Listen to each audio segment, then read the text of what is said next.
called the city of 10,000 lamps. It's called the city of 10,000 lamps. Started. What is sitting in Chan? By appearances, it can be sitting facing a wall, and that facing a wall may be metaphorical as well as physical. It can be metaphorical in the sense that you're up against a wall in your mind and you can't get through it. This is actually a common saying in Chan, up against the wall. It's not a good place to be, but it's an inevitable place to be. And it's certainly better than beauty queen meditation, which I define as like a beauty queen sitting in front of a mirror, admiring how beautiful she looks. And many meditators, when they're having a good state, they kind of relish that state. They don't analyze it to see if it's a universal state or a personal state. And of course it is a personal state. They're reviewing memories, fond wishes, fond delights, and fond happenings in their life. And relishing good times and causes for high self-esteem and so forth. People sometimes deliberately sink into these states just to make the time pass. So that's far below the level of up against the wall, because when you're up against a wall, you transcend such states as memories, ambitions, thoughts of what to do, thoughts of what one is doing in one's life, plans that one has, and so forth. If you're having these kinds of thoughts, you haven't even found the wall, let alone be up against it. If you're up against the wall, then it is a universal feeling. It's shared by all human beings at some point. It's what blocks us from knowing the nature of our own mind. And how to get through that wall, break through that wall, is the task of Chan. And how we do it, when we sit in Chan, is we deliberately get up against the wall and stay up against the wall without letting up, without slipping into states of memory, states of planning, states of future, states of past, desires, and so forth. We stay in this universal state of being up against the wall. It's very impersonal. It has nothing to do with us personally. It's something we share with everyone. Everyone in the Chan hall, especially, because they know what Chan is and what it should be. And when we sit there and we're up against the wall, there is states to look out for when you're up against the wall, to know that you're up against the wall, or being up against the wall. There's different levels of being up against the wall. For example, if you're feeling leg pain, you're up against the wall, but just barely up against the wall. You're feeling the pain. Now, if you're feeling leg pain and you're practicing Chan, the best thing to do, better than anything else, is to analyze and say, who does the pain belong to? Well, you will say, my body. It's my body that's in pain, particularly my leg is in pain. Then you say, well, if my leg is in pain, is that part of my whole body or just a part of my body? So you think, my leg, of course, is a part of my body. It's a part of my whole body. Then you ask, is my body a whole or is my body a part? And then you realize, well, my body is a whole. Then you ask yourself, well, if my body is a whole and my leg is a part of that whole, why doesn't my whole body feel pain and I only feel it in my leg? So through such kind of analysis and reasoning, rather than using force, one can overcome the pain in one's leg or any place else in one's body or body fatigue in general.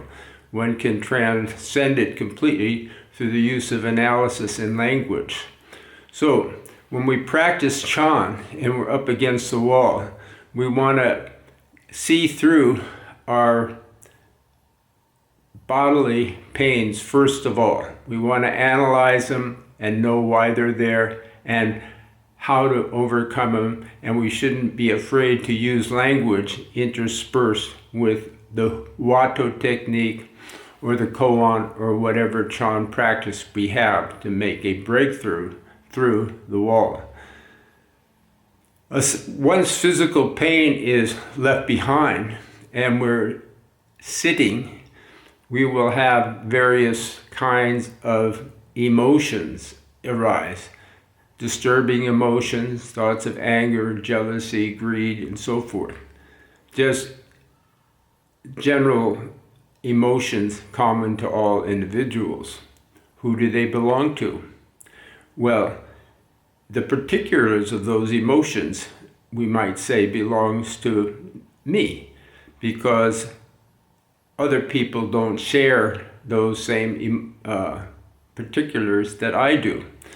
But if we analyze it, we might say that, well, it's true that they might have not have the same particular emotions that I do, emotions directed to the same particular object or afflictions regarding the same particular objects, but living beings are universally afflicted. Therefore, what I am experiencing does not belong to me. It belongs to humanity. When we take that step, our meditation actually shifts from personal to impersonal. Then we think, well, I'm experiencing an afflictive emotion or a disturbing emotion. What am I going to do about it? Well, we don't think about it particularly as it affects us, but as a unit class that affects all living beings. So we take it out of the particular realm and we distribute it to all living beings.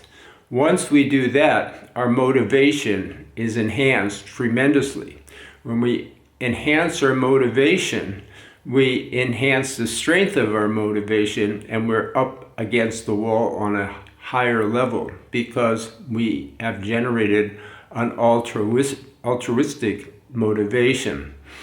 This is a very important step because we're leaving the personal realm of meditation behind and we're thinking in more altruistically. Our meditation becomes more altruistic, more in tune with the nature of things and the nature of mind and the nature of awareness, universal awareness.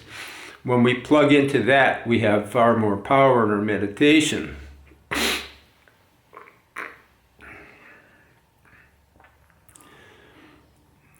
Once we go through the afflictive emotions and personal particulars that are affecting us and universalize them, we start thinking about other things that are universally characteristic of a human being. We think about our breath, for example. What are the common things that I share with living beings? I share breath. All beings breathe.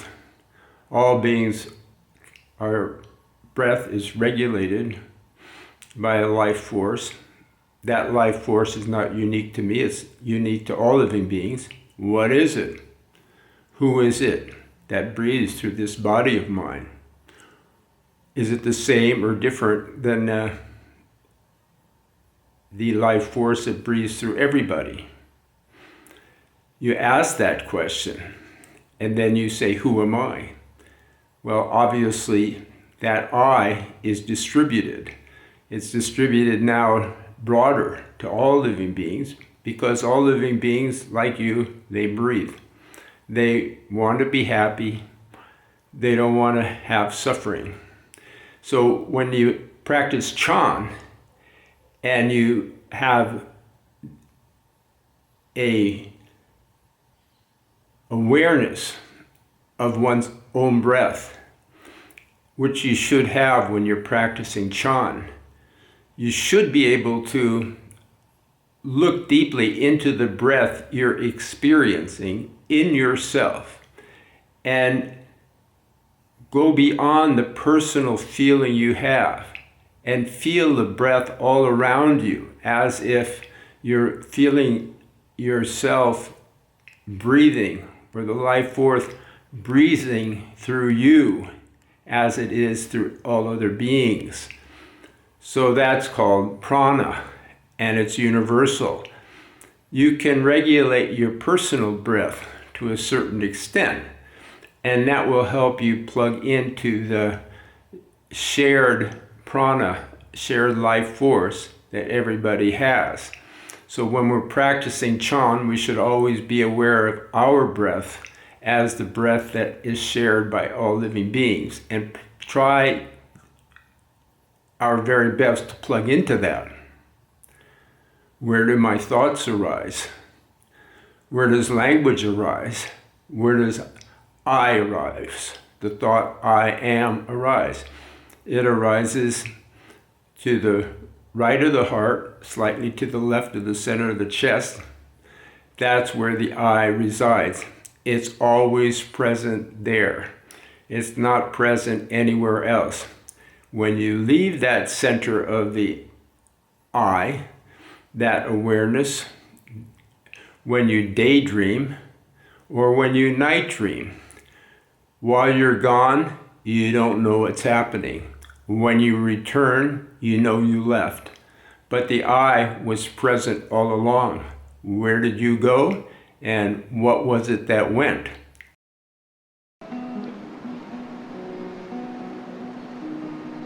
It's called the city